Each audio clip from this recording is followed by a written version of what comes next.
ago, beneath the calm blue waters of the southern sea, there existed a magical city called Oceanora. This city was built by sea guardians who lived in peace with mermaids, glowing jellyfish, talking turtles, and shimmering dolphins. Oceanora was filled with crystal towers, seashell houses, and glowing pearl lanterns. At its heart stood the Coral Palace ruled by Queen Narina, a kind and powerful mermaid who protected the city with the trident of light. Now, Queen Narina was loved by all the sea creatures for her kindness and her beautiful singing voice. Every night she would sing songs of courage and hope, which echoed throughout the ocean. But one day a jealous sea witch named Ursula heard the queen's enchanting voice and wanted it for herself.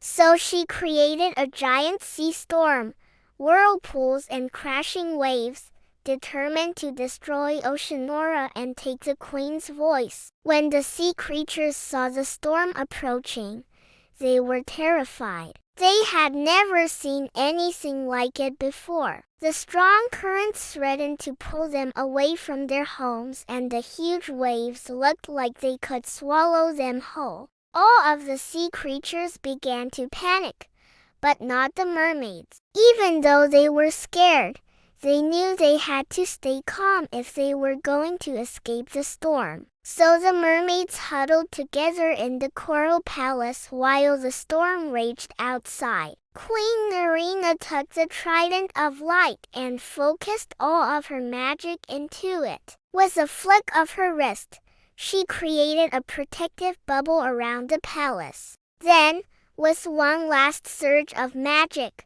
she hid the entire city deep under the ocean floor, invisible to the human eye. The sea storm eventually passed, but Oceanora was never seen again.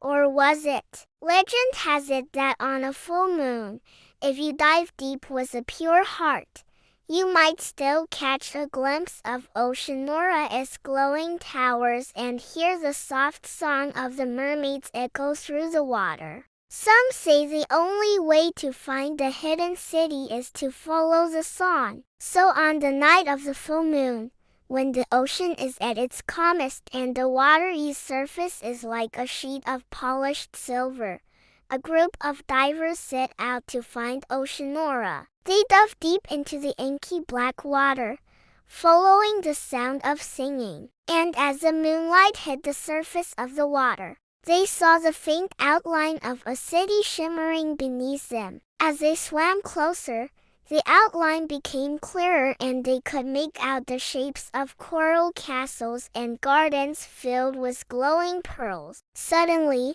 out of the corner of his eye, one of the divers saw a giant octopus with 8 glowing eyes and sharp suckers. Was this the sea witch Ursula? What do you think?